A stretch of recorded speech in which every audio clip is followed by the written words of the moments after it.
Hey, what's up YouTube, Scabadger here, and we are back at the end of day 43. So I believe I did a recording yesterday, I may have done something yesterday, I can't remember. Anyway, at the end of day 43, we are in 6th place, risen a little bit, I doubt we'll get much higher than that.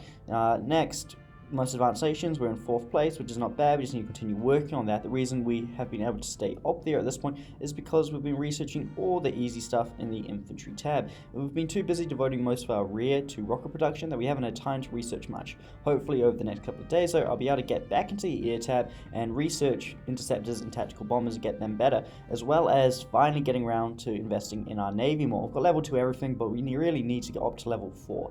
It shouldn't be too hard because we only really need to get these up to level 4. We've got our submarines and destroyers to a pretty high level, we just need to get the rest.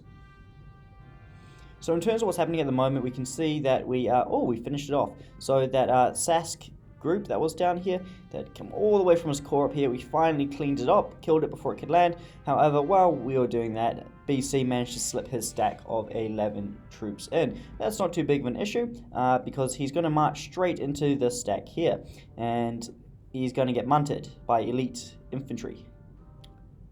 And I think I've got an anti-tank gun in there. One anti-tank gun. So, I mean, this isn't exactly an amazing stack, but considering he's attacking with mostly infantry and his armor's pretty weak, it should go down pretty easy. He's going to be attacking, basically, and most of his force will come from his infantry, attacking with 5.5. However, my elite stuff will defend with 9, so almost twice as much. Now, to help support this battle and make it go a lot more in my favor, is we've also got a rocket inbound that's going to be ready in 2.5 hours. So it will get there just after the first round of combat, and that will really soften the stack up. Right, now we've also got this naval bomber here out patrolling, and I don't like it when your enemy patrols you like this, because it makes me wonder whether or not he's about to slip his 2 units across as well. So what we're going to do is actually we'll leave the tactical bombers behind. There's no point having the tactical bombers patrol, they're pretty slow, so we'll just send the interceptors. So what we're going to do is we're going to select the stack here, we're going to split those off, and we're just going to patrol up our coast. So it's a good thing to do when you're offline. It covers a massive area. We're not going to attack it, it's not a problem. It can stay patrolling there. We're just going to do that, and I'll send some interceptors to London to make sure the units are still there. And perfect. Okay, so with that done, we can figure out what's happening over there pretty soon. Where are my... there they are. So can I actually get... So I've grown tired of Saudi Arabia. I was pretty happy to leave him on his island as long as, you know, he left us alone. However, it appears as though he just keeps coming at us. So what we're going to do is we're going to get our paratroopers into position and we're going to land. There's not much in the form of resistance over there. There's a few stacks in here, but if we land paratroopers here, here, here, and here, well, I mean, I'm not even too concerned. Just any paratroopers anywhere, he can't take them on. Our paratroopers are elite, and they'll be going up against what I believe to be 1 lone anti-tank gun and 1 lone anti-air gun. So if we have a look at those, even at max, if we were to be facing elite stuff, they'd be able to defend infantry with 4.1 and with 3. So if they're in the same stack, a defense of 7. My paratroopers alone at elite level can attack with 9. So they do more attack. I need 2 to take on the stack. So at this point I'm just going to send a couple across just to get a foothold. Then after that I'll follow up. I've still got to be careful of this group here. Although there's no air bases for him to jump onto to get into the region, I've got to be careful that I only land down here, or else he might patrol over me and deal a lot of damage. I'm also pretty keen to get control of this air base here, and then I can do a lot more. In fact, I might make it actually a objective of mine to sabotage this runway at day change. Then those planes will be grounded and I can get over there and deal with them. Elsewhere we can see that we're cleaning up the last of Saudi Arabia's territory over here, so that's pretty handy at the moment. We also were able to capture, he built me an anti-tank gun. Very nice of him. We're also able to capture this food producing province over here, where an anti-tank gun Saudi Arabia has produced is nearing completion. Let's reinforce that with this little extra.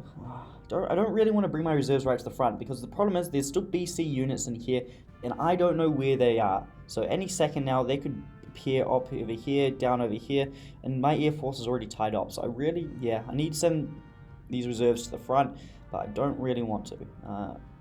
Okay. Elsewhere, we can see that we've actually stalled out quite a bit. We've finally been able to get kind of things to a stalemate, and we're holding our ground up here as is. There's not too many enemy units, so we just need to tread cautiously. At the same time, it appears as though Rog over here is making some good progress. And where is he attacking? Where's that province? He appears to be attacking this stack down here with 4 rockets. So Sumatra is about to learn the hard way about why you keep your troops moving. So with that said, it also looks as though the New Zealand group here is retreating back, and I imagine they'll be retreating within range of their rockets. At least that's what I'd be trying to do. Ooh, the New Zealand fleet is on the move again. Roger still has his 19 subs. They're hanging around in the area. He's waiting for a good opportunity just to kind of kick them and remind him that they're here. So it looks as though he's got his destroyers heading into the region as well. That's awesome to see. So imagine what Roger's going to try to do is he's going to try to get New Zealand to separate his submarines away from the battleships, and then he will jump in there, destroy the submarines, and then without the submarines, there's not much to stop him from destroying these fleets, especially as they become separated. So that's pretty cool to see. We've also got these few stacks of rockets in the area. These combined with their submarines, we could do something very similar to what we did in Venezuela and really damage that fleet a lot. We can also see that Foro is moving down south to intercept this group right here. Now we just have to be careful that it doesn't just split off at the last second and go in a random direction. Ooh, he's got elite destroyers. Let's check that out. What else does he have that is elite? Nothing much else. He has battleships. That's going to be annoying. Elite battleships are a pain. But we can get them too, sooner or later. We'll get there. So that's all that's happening on that side of the world. Over here, what we're doing at the moment is we're just sending our fleet into position up over here. Last night we fired off those rockets that we had, and as we can see, wrong city, next one up, we hit and we dealt a massive damage not only to the morale of the city, but we killed about 10 units as well. So we were able to fire 4 rockets in and took out about 10 units and damaged the rest of the stack heavily. So I imagine East Amazonas is not going to be deploying his units in here anymore. What it does also mean though is we now have to be very careful, because I imagine that he's probably going to try use air bases over here to do the same thing to us. So what I may actually do is it's probably actually a good idea. Let's range that up. From this airbase here, where can he hit? Okay, so my troops are very much within range. So what we're going to do is just going to move these 2 rockets back in airbase, out of range, and up to here. And then from here, we're also going to grab this stack of troops we have in the region. And we should probably actually divvy these up and send some artillery up north. What we're going to do is we're going to send them up to there. That should be well outside of his range. Not really much else more to say. Yesterday, I also, as I mentioned, sunk some convoys down here, and we're able to get the destroyers quite a few kills. So between this whole stack, if we add it up, I mean, this stack here that we've had most of the game now, and this is why you build fleets, is 37, 42, 68, 129, has 129 kills between all the ships. So that is a massive amount of kills. And if we still had the submarines from earlier on, it would be even higher. So yeah, that's actually worked out pretty well. How far away are we up here? Is our artillery going to be in range soon? Ship spotted anything? Okay, there's a destroyer. That's not an issue. Paratroopers will fly right over that. Just need to make sure there's no convoys being sneaky or trying to do anything. So anyway, back down to here. Are we in range yet? Nope. Let's update that though, so it fires a little bit sooner. It's only 1, but I mean, it's attacking with 2, so it's effectively the same as having 2 level 1 artillery pieces, to be honest. It will deal a lot of damage. Actually, in fact, it's probably even more than that. If you have a look in the infantry tab, which point does an artillery piece attack infantry with 2? I think it might be level 2, yeah. So 1 doesn't seem like much, but it soon adds up. Considering we've also got more heading down, we'll be able to deal even more damage. The aim of the game isn't to kill this unit with artillery, it's just to soften it up. As we can see, it's already pretty injured, and if we get even maybe just 1 hit off, and I mean take away 2 HP from this, for example, we can easily shred it down, and it might end up engaging our stack with only 9 troops, because it's only going to take 1 hit point to take away an artillery piece, and another 2 to get rid of 2 units. So right there we have 3 units that we can dispose of pretty quickly. The armor's different story, we're not going to shred through that pretty quickly, but we can definitely deal a lot of damage before this hits us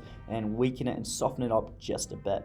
In an ideal world, I wouldn't normally set troops up defensively like this, but I don't have the air power or the rockets to really try aim this in and really have a guess at it. I really want to get this group destroyed because I've also got 16 North USA troops in Brest, so we've also got to deal with that. Okay, so nothing over there. Let's just quickly check that gap. Let's just make sure, check over there as well.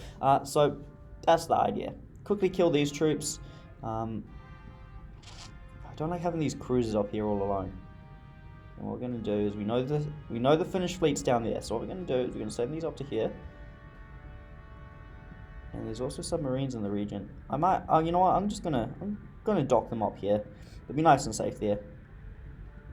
And what we can do is actually, where's our naval bomber? Bring up the naval bomber. Yeah. Can we get enough range on it? What if we go over there? Damn it! That's gonna drive up to there. Bomb. I'm gonna drive it up to there. And it can provide cover. And what we're going to do in the meantime is we're going to group up these DDs.